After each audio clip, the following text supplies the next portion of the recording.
Trigonometric का नाम सुनते ही सभी बच्चों के अंदर एक डर सा आ जाता है कि क्लास 10th में उसे ये कौन सा नया चैप्टर पढ़ने को मिल रहा है। तो इसी डर को ख़त्म करने के लिए आ गया हूँ मैं, आपका मेंटर्स। वेलकम टू अड्डा 24/7। इस प्लेटफॉर्म पे आप सभी का बहुत बहुत वेलकम है। तो चलिए स्टार्ट करते हैं आज की क्लास ट्रिग्नोमेट्री। और ट्रिग्नोमेट्री को हम कुछ इस तरीके से बेसिक फाउंडेशन यहाँ पे क्लियर करेंगे कि हर एक बच्चे का डाउट जो है पूरे अच्छे तरीके से क्लियर हो जाएगा। तो चलिए स्टार्ट करते हैं ट्रिग्नोमेट्री और समझते हैं ट्रिग्नोमेट्री का बिल्कुल बेसिक, जो आज तक आपने कहीं भी नहीं समझा होगा। तो सबसे पहले अगर हम ट्रिग्नोमेट्री के डेफिनेशन की बात करें तो ट्रिग्नोमेट्री के अंदर सबसे पहले जो हमें पढ़ना है कि ट्रिग्नोमेट्री जो ये वर्ड है इसका मतलब क्या है। आखिर ये जो ट्रिग्नोमेट्री है, इस ट्रिग्नोमेट्री का मतलब क्या होता है। तो सबसे पहले हम देखें ट्रिग्नोमेट्री जो हमारा है इसमें 3 ग्रीक वर्ड मिला हुआ है। एक ट्राई का मतलब होता है 3, और गॉन यानी कि साइड या फिर एंगल, या फिर एक वर्ड है हमारा मेट्रॉन यानी मेज़रमेंट।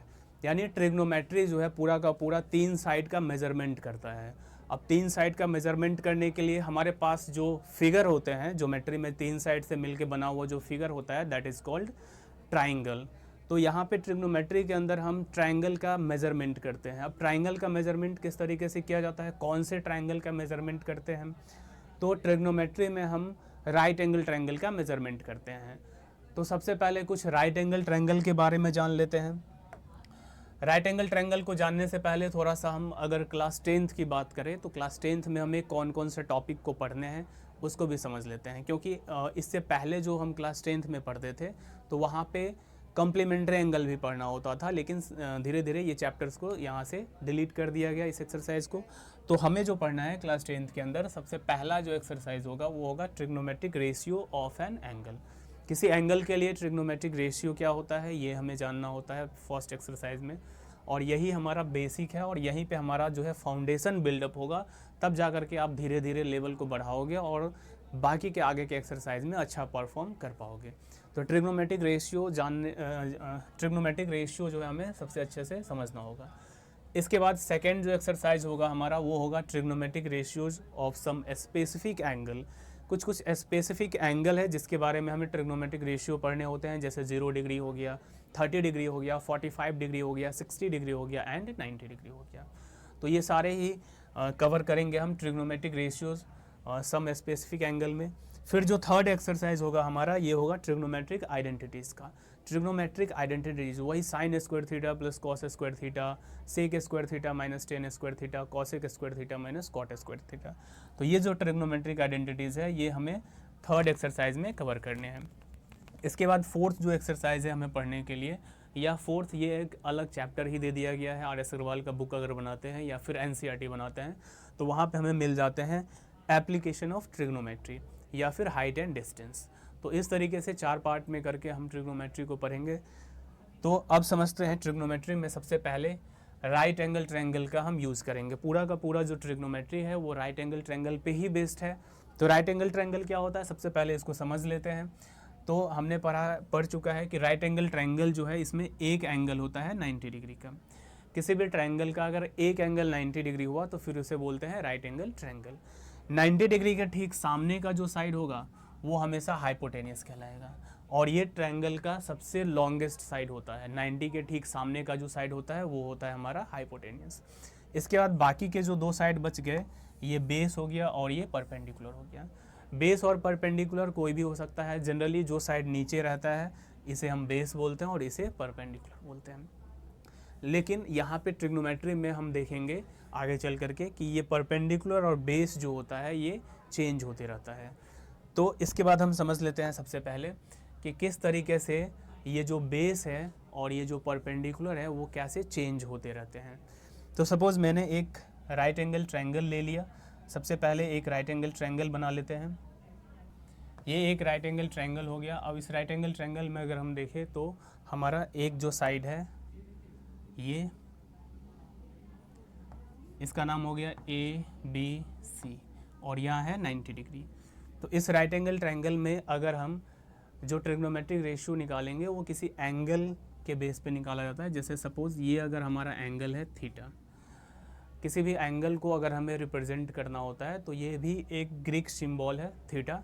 इससे हम लोग रिप्रेजेंट करते हैं। ठीक वैसे ही जैसे कोई भी अननोन वैल्यू अगर हमें लिखना होता है तो हम एक्स वाई जेड ये सबसे डिनोट करते हैं, ऐसे ही यहाँ पे हम थीटा से एंगल को दिखा दिए। तो अब यहाँ पे 90 के सामने हाइपोटेनियस जो है ये हमेशा फिक्स रहेगा, हाइपोटेनियस कभी नहीं बदलता है, हमेशा 90 के ठीक सामने का जो साइड होगा वही हमारा हाइपोटेनियस होता है। अब ये जो थीटा है इस थीटा के ठीक सामने हो जाएगा परपेंडिकुलर और ये हो जाएगा बेस। तो ये हमारा थीटा के सामने परपेंडिकुलर, 90 के सामने हाइपोटेनियस और एक जो बच गया वो बेस। इस तरह से अगर हम एक और ट्रायंगल बना लें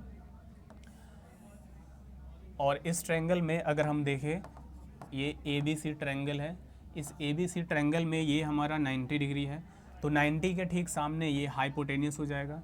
और अगर हम यहाँ लेते हैं थीटा, तो थीटा के ठीक सामने ये हमारा हो जाएगा परपेंडिकुलर और ये हो जाएगा बेस। तो इस तरीके से 90 के ठीक सामने हमेशा हाइपोटेनियस होगा और परपेंडिकुलर और बेस जो है वो चेंज होते रहेगा इस एंगल के हिसाब से। जहाँ एंगल होगा उसके ठीक सामने परपेंडिकुलर होगा और जो एक साइड बच जाएगा वही हमारा बेस हो जाएगा। चलिए फिर देखते हैं आगे। अब यहाँ पे सबसे पहले हम जान लेते हैं कि हमारे पास कौन कौन से ट्रिग्नोमेट्रिक रेशियो है। ट्रिग्नोमेट्रिक रेशियो की अगर हम बात करें, जो हमारा फर्स्ट टॉपिक है पढ़ने के लिए, फर्स्ट टॉपिक जो हमें पढ़ना है ट्रिग्नोमेट्रिक रेशियो।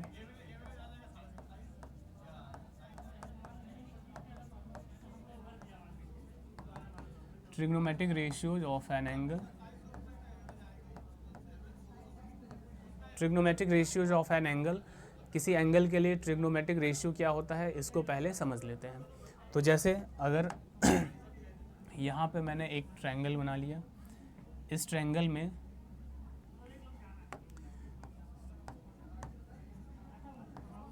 ये 90 है, 90 के ठीक सामने हाइपोटेनियस हो जाएगा। अगर हम यहाँ पे एंगल थीटा ले रहे हैं तो ये हो जाएगा परपेंडिकुलर और ये हो जाएगा बेस। अब यहाँ पे हम ट्रिग्नोमेट्रिक रेशियो निकालना चाहते हैं। रेशियो क्या होता है, अगर हमारे पास तीन साइड है परपेंडिकुलर, बेस और हाइपोटेनियस, तो दो दो साइड को बारी बारी से डिवाइड करेंगे तो वही जो रेशियो निकलेगा उसे ही हम बोलेंगे ट्रिग्नोमेट्रिक रेशियो। तो सबसे पहले अगर हम परपेंडिकुलर और हाइपोटेनियस को डिवाइड करें P/H, तो ये एक रेशियो निकलता है P/H। अब इस रेशियो का जो नाम है वो है हमारा साइन, यानी कि साइन थीटा। एंगल यहाँ पे हम थीटा रख रहे हैं इसीलिए यहाँ पे लिखेंगे साइन थीटा। अगर एंगल यहाँ थीटा नहीं लेकर के बी लेते तो हम लिखते साइन बी। तो साइन थीटा, इसी को शॉर्ट में साइन थीटा, तो साइन थीटा हो गया P/H। अब दूसरा अगर रेशियो हम लेते हैं B और H का, B/H, तो ये होता है कोसाइन थीटा, कोसाइन थीटा, या शॉर्ट में इसे लिखेंगे कॉस थीटा, कोसाइन थीटा या फिर कॉस थीटा। तो कॉस थीटा हो गया B/H। ऐसे ही हमारा जो तीसरा रेशियो है परपेंडिकुलर और बेस का, P/B का जो रेशियो होता है ये होता है टेंजेंट थीटा, टेंजेंट थीटा, या फिर इसे हम शॉर्ट में लिखेंगे टेन थीटा। टेन थीटा का वैल्यू हो गया P/B। अब बाकी जो तीन रेशियो है हमारा वो इसका जस्ट रेसिप्रोकल कर देना है, यानी अगर P/H है तो H/P हो जाएगा और ये जो H/P होगा ये साइन का उल्टा हो जाएगा कॉसेक या कोसेकेंट थीटा। कोसेकेंट को ही शॉर्ट में लिखेंगे कॉसेक थीटा। तो कॉसेक थीटा का वैल्यू हो गया H/P। अब ऐसे ही अब हम कॉस का रेसिप्रोकल करने जा रहे हैं, B/H का रेसिप्रोकल हो जाएगा H/B और ये हो जाएगा हमारा सेकेंड थीटा, या इसे ही शॉर्ट में लिखेंगे सेक थीटा, सेकेंड थीटा या फिर सेक थीटा। तो सेक थीटा का वैल्यू हो गया H/B। टेन थीटा का अगर रेसिप्रोकल करते हैं तो कोटेंजेंट थीटा, या इसे शॉर्ट में कॉट थीटा लिखेंगे और कॉट थीटा हो जाएगा क्या हमारा P/B का रेसिप्रोकल B/P। तो यहाँ पे हम देख रहे हैं कि टोटल हमारे पास 6 रेशियो है, sine theta, cos theta, tan theta, और बाकी जो तीन है इसका रेसिप्रोकल है। साइन का रेसिप्रोकल कॉसेक हो गया, कॉस का रेसिप्रोकल सेक हो गया और टेन का रेसिप्रोकल कॉट हो गया। तो ये जो 6 रेशियो है ये हमें बिल्कुल याद होने चाहिए। अब इसी पे बेस्ड कुछ बेसिक क्वेश्चन हम करवाते हैं इस आज के क्लास में। बिल्कुल ये बेसिक क्वेश्चन है और इन्हीं 6 रेशियो का यहाँ पे यूज़ होने वाला है। तो सबसे पहला क्वेश्चन हम देखें तो यहाँ पे दिया हुआ है साइन ए इक्वल टू 3/4। यहाँ पे जो एंगल ले रखा है वो ए है, यानी एक ऐसा ट्रायंगल है जिस ट्रायंगल में हमें एक एंगल थीटा के जगह पे ए को रखना है। तो अगर हम एक ऐसा ट्रायंगल बना लें, ये हमारा एक राइट एंगल ट्रायंगल हो गया जहाँ पे ये 90 डिग्री है, ये ए लेते हैं एंगल बी सी। तो इस एंगल ए के लिए यहाँ पे दिया हुआ है साइन ए का वैल्यू 3/4। अब साइन थीटा होता है p/h। साइन थीटा की अगर हम बात करें तो साइन थीटा होता है, साइन थीटा इक्वल टू, यहाँ पे हम जानते हैं कि साइन थीटा होता है p/h। अब इसी फॉर्मूला का अगर हम यहाँ देखें तो साइन ए इक्वल टू दिया हुआ है, साइन ए इक्वल टू 3/4, यानी 3 जो है वो p है, 4 जो है वो h है। यहाँ एग्जैक्ट 3 और 4 एग्जैक्ट p का वैल्यू नहीं है, बल्कि ये इसका रेशियो है। तो यहाँ पे हम p को 3k और h को 4k मान सकते हैं, या हमें लास्ट में ट्रिग्नोमेट्रिक रेशियो ही निकालना है तो फिर हम k या x लगाए हुए बिना भी निकाल सकते हैं। जैसे इसमें हमसे पूछा एक रेशियो दे दिया और बाकी का cos a और tan a का वैल्यू पूछ रखा है, तो हम क्या करेंगे, डायरेक्ट मान लेंगे कि जो परपेंडिकुलर है वो 3 यूनिट है और जो हाइपोटेनियस है वो 4 यूनिट है। तो यहाँ परपेंडिकुलर और हाइपोटेनियस दिया हुआ है, तो स्टार्टिंग में मैंने बताया था कि अगर परपेंडिकुलर और हाइपोटेनियस दिया होता है तो फिर हमें सबसे पहले बेस निकालना होता है, क्योंकि राइट एंगल ट्रायंगल का तीनों साइड जब तक पता नहीं होगा तब तक हम सारे रेशियो को नहीं निकाल सकते हैं। तो सबसे पहले हम हाइपोटेनियस इक्वल टू परपेंडिकुलर का स्क्वायर प्लस बेस का स्क्वायर, ये फार्मूला लगा लेंगे। अब यहाँ पे हम देख रहे हैं कि हाइपोटेनियस कितना है 4, तो 4 स्क्वायर इक्वल टू परपेंडिकुलर हो गया 3 और बेस हमें निकालने हैं। 4 का स्क्वायर हो गया 16, 3 का स्क्वायर हो गया 9 और ये हो गया बी स्क्वायर। 16 में से 9 को माइनस करेंगे, बी स्क्वायर। अब यहाँ से अगर हम देखें तो बी स्क्वायर इक्वल टू आ गया 7। बी स्क्वायर इक्वल टू अगर 7 आ गया तो बी का वैल्यू आ गया √7। बी का वैल्यू आ गया √7। अब हमारे पास तीनों ही साइड निकल गया। क्या क्या निकल गया, परपेंडिकुलर दिया हुआ था 3 और बेस निकाल चुके हैं √7 और हाइपोटेनियस दिया हुआ था 4। अब जब तीनों ही साइड निकल गया तो फिर हम बाकी हमसे जो भी पूछा गया, जैसे cos a का वैल्यू पूछा है और tan a का वैल्यू पूछा है, तो cos a का वैल्यू अगर निकालें cos a, तो cos थीटा होता है b/h। तो cos थीटा अगर b/h है तो b कितना है √7 और h कितना है 4, तो ये cos a का वैल्यू निकल गया। tan a का अगर हमें वैल्यू चाहिए तो tan a equal to, tan theta क्या होता है p/b, तो tan थीटा अगर p/b है तो p हो गया 3 और b हो गया √7। तो इस तरीके से हम क्वेश्चन को सॉल्व कर सकते हैं। तो चलिए अगले क्वेश्चन को देख लेते हैं। नेक्स्ट क्वेश्चन अगर हमारा है यहाँ पे cot theta equal to 2, cot theta का वैल्यू 2 दिया हुआ है। तो फिर हमसे पूछ रखा है कि बताओ जितने भी बाकी के ट्रिग्नोमेट्रिक रेशियो है, टोटल मैंने 6 रेशियो बताया है जिसमें से एक रेशियो दिया हुआ है cot थीटा का, बाकी के 5 रेशियो हमें निकालने हैं। तो जितने भी रेशियो है, अगर कोई भी रेशियो हमें निकालना होता है तो सबसे पहले हम क्या करते हैं, राइट एंगल ट्रायंगल के तीनों साइड को पता कर लेते हैं। तो चलिए राइट एंगल ट्रायंगल को अगर हम देखें, यहाँ पे एंगल ए बी सी, और इस बार जो एंगल ए है वो है थीटा, इस बार जो एंगल ए है वो है थीटा। अब इस एंगल थीटा के लिए परपेंडिकुलर ये हो जाएगा, बेस ये हो जाएगा, हाइपोटेनियस ये हो जाएगा। यहाँ पे हमारे पास दिया हुआ क्या है, cot theta, cot theta equal to 2, तो इसे हम 2/1 भी लिख सकते हैं। अब cot थीटा का फॉर्मूला क्या होता है, b/p, cot थीटा होता है b/p। इसका मतलब जो हमारा b है इसको हम 2 ले लें और p को 1 ले लें। तो यहाँ पे h हमें सबसे पहले निकाल लेना है। तो चलो h निकाल लेते हैं। फॉर्मूला लगाएंगे h square equal to p square plus b square. तो p का वैल्यू हो गया कितना 1 और b का वैल्यू हो गया 2, तो ये हो जाएगा 2 का स्क्वायर 4 प्लस 1 5। तो यहाँ से h का वैल्यू निकल करके आ गया √5। h का वैल्यू हम निकाल लिए √5। अब अगर h का वैल्यू निकाल लिए √5 तो बाकी के जो भी ट्रिग्नोमेट्रिक रेशियो है वो निकाल सकते हैं। कैसे? अगर हम बात करें साइन थीटा, अगर हमें निकालना है साइन थीटा, तो यहाँ पे हम लिखेंगे sine theta equal to p/h। p कितना है यहाँ पे 1 और h कितना है √5। तो ये हमारा हो गया आंसर, साइन थीटा 1/√5। ऐसे ही अगर हम निकालें कॉस थीटा, तो कॉस थीटा इक्वल टू होता है b/h। b कितना है यहाँ पे 2 और h कितना है √5। तो ये आ गया हमारा कॉस थीटा। इसके बाद टेन थीटा, टेन थीटा की बात करें तो p/b। p हो गया हमारे पास 1 और b हो गया 2, टेन थीटा। अब क्या बच गया? साइन का जस्ट रेसिप्रोकल कर दो। साइन का रेसिप्रोकल क्या हो जाएगा? Cosec, cosec theta. Cosec theta just sine का रेसिप्रोकल होता है, तो या तो h/p लिखो या डायरेक्ट इसी का रेसिप्रोकल कर देंगे √5/1 यानी √5। कॉस का रेसिप्रोकल हो जाता है सेक, सेक थीटा, तो जस्ट इसका रेसिप्रोकल कर दो √5/2। तो ये हमारे 5 रेशियो निकल गए और एक रेशियो जो थे टेन कॉट थीटा वो हमारा क्वेश्चन में दिया हुआ था। देख लेते हैं अब नेक्स्ट क्वेश्चन को। ये हमारे पास अगला क्वेश्चन है in triangle ABC। ABC triangle में ये कह रहा है कि राइट एंगल ट्रायंगल है B पे AB का वैल्यू दे रखा है और BC का वैल्यू दिया है। यहाँ पे ये सारे रेशियो पूछ रखे हैं। तो सबसे पहले मैं यहाँ पे एक राइट एंगल ट्रायंगल बना लेता हूँ। ये हमारे पास एक राइट एंगल ट्रायंगल हो गया। इस राइट एंगल ट्रायंगल में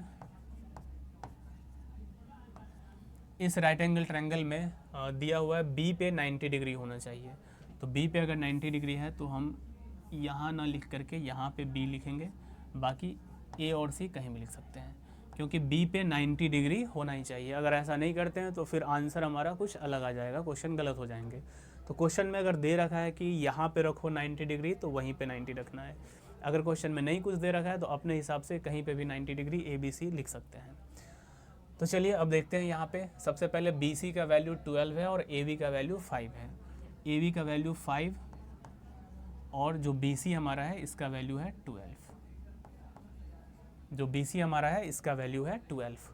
तो सबसे पहला तो काम यही करना है, हमेशा राइट एंगल ट्रायंगल में जब भी ट्रिग्नोमेट्रिक रेशियो निकालना है तो पहला काम यही करना है कि जो भी हमारा ट्रायंगल है उसका तीनों साइड पता होना चाहिए।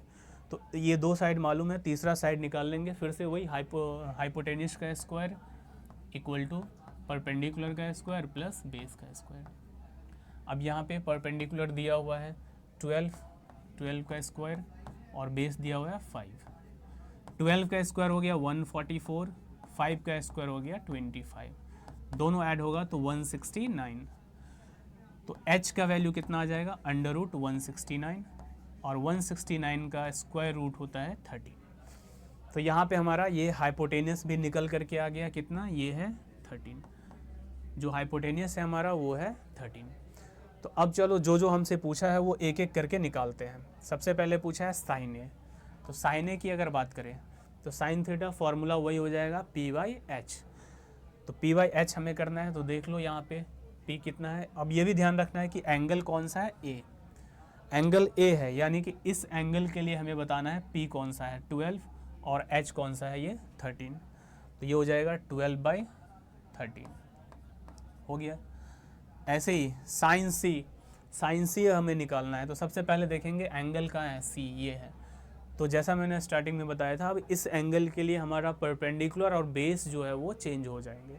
तो इसके लिए परपेंडिकुलर हो जाएगा ये 5। तो साइन C का वैल्यू निकालने के लिए p/h यानी 5/13। हाइपोटेनियस तो वही फिक्स रहेगा, कभी चेंज नहीं होगा, यानी कि h हमारा हो गया 13। अगला हमारा है कॉस A। कॉस A का मतलब है इस एंगल के लिए हमें निकालना है कॉस थीटा का वैल्यू। तो b/h, इस एंगल के लिए b कौन हो जाएगा? 5 और h कौन हो जाएगा? 13। तो यहाँ पे हम लिखेंगे 5/13। और फिर cos C का वैल्यू चाहिए इस एंगल के लिए। इस एंगल के लिए b कौन हो जाएगा? 12 और h हो जाएगा 13। तो ये आ गया 12/13। तो ये बिल्कुल ही बेसिक से क्वेश्चन है। अगर इन बेसिक क्वेश्चन को अगर आप घर पे खुद से करेंगे तो फिर आगे ट्रिग्नोमेट्री बहुत ही आसान लगेगी। तो चलिए नेक्स्ट क्वेश्चन हमारे पास आ गया है।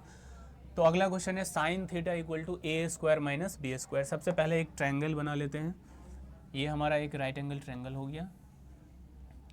अब इस राइट एंगल ट्रायंगल में हम क्या देख रहे हैं कि कुछ भी एंगल के बारे में नहीं दिया हुआ है कि कौन सा एंगल कहाँ होगा। तो अपने अकॉर्डिंग हम यहाँ ए लिख लेते हैं, यहाँ हम ए लिख लेते हैं, बी लिख लेते हैं और सी लिख लेते हैं। और एंगल जो है इस बार थीटा है, तो ये हो गया थीटा और ये हो गया हमारा 90 डिग्री।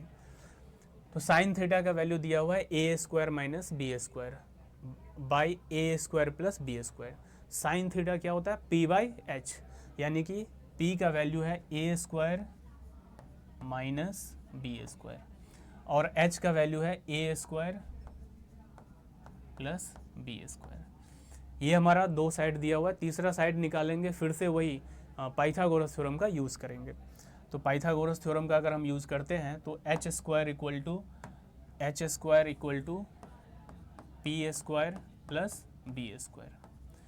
अब यहाँ पे हम अगर देखें तो एच का वैल्यू कितना है हमारे पास, ए स्क्वायर प्लस बी स्क्वायर, ए स्क्वायर प्लस बी स्क्वायर, इसका करेंगे स्क्वायर। पी का वैल्यू कितना दिया हुआ है, a square minus B square. P का वैल्यू है a square minus B square और इसका भी हमें स्क्वायर कर देना है, फिर प्लस बी स्क्वायर। ये जो बी है ये बेस को कह रहा है। बेस यहाँ पे अगर हम चाहे तो बी को हटा करके ए बी भी लिख सकते हैं, क्योंकि यहाँ भी बी है यहाँ भी बी है, तो दोनों मिक्स हो जाएगा, समझ में नहीं आएगा। तो यहाँ पे हम क्या करते हैं, इसको हटाते हैं,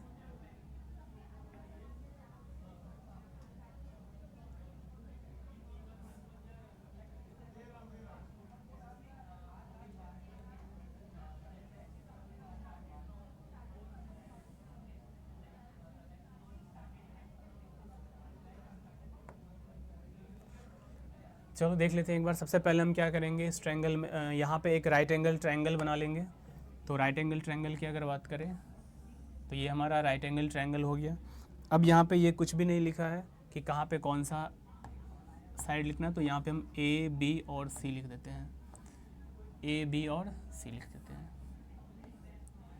ये हो गया हमारा 90 डिग्री और एंगल रखना है थीटा। अब यहाँ पे हम देखते हैं कि साइन थीटा का वैल्यू कितना दिया हुआ है, a square minus B square by a square plus B square.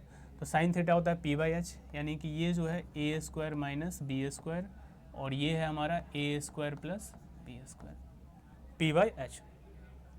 अब यहाँ पे हम क्या करेंगे, सबसे पहले बाकी जो हमारा साइड है यानी कि जो बेस है वो हम निकाल लेंगे।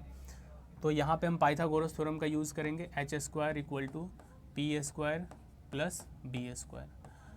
तो h अगर हम h की बात करें तो h दिया हुआ है a square plus B square, A square plus B square और इसका भी हमें स्क्वायर करना होगा।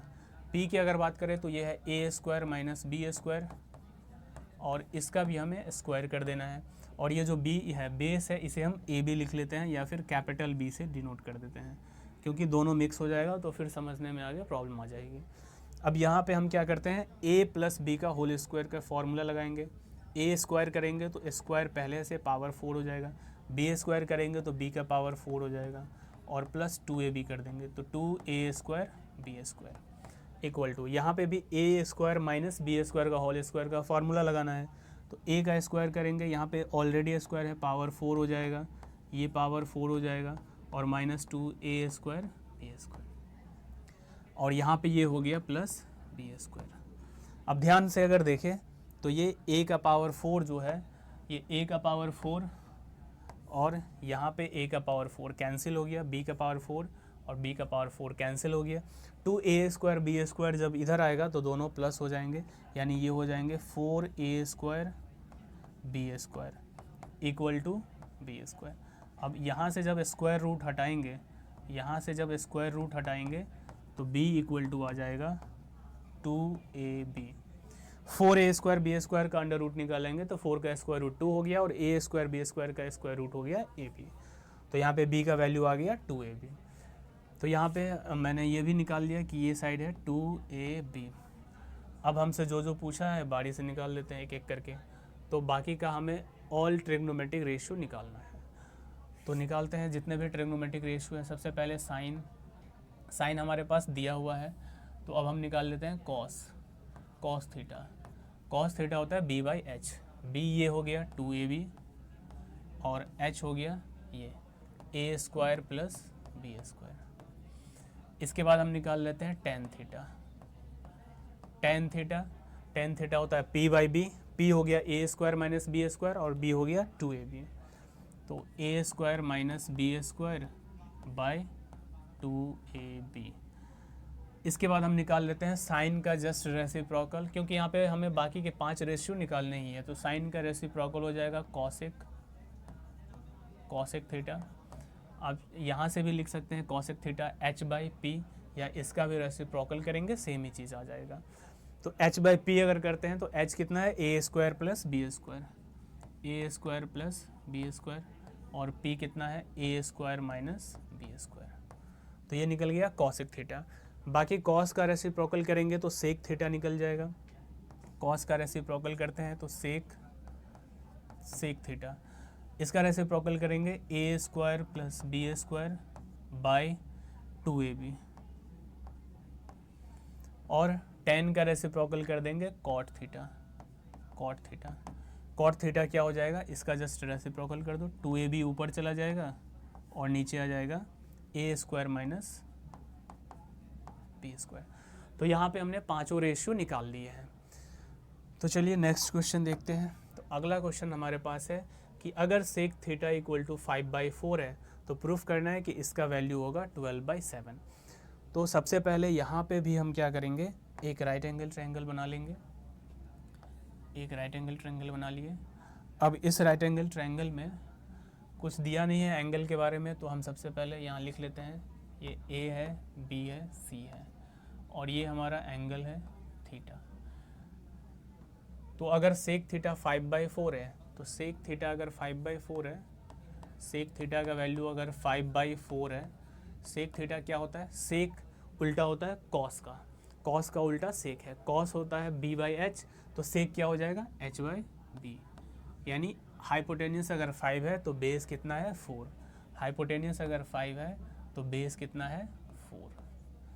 तो सबसे पहले यहाँ परपेंडिकुलर निकाल लेंगे, पाइथागोरस थ्योरम का यूज करेंगे, H square equal to P square plus B square, H square equal to P square plus B square. अब h का वैल्यू यहाँ से लिखेंगे 5, p का वैल्यू यहाँ पे लिख लेंगे, p जो है वो हमें तो निकालना ही है तो इसको ऐसे ही छोड़ देते हैं p, और जो b है वो है 4।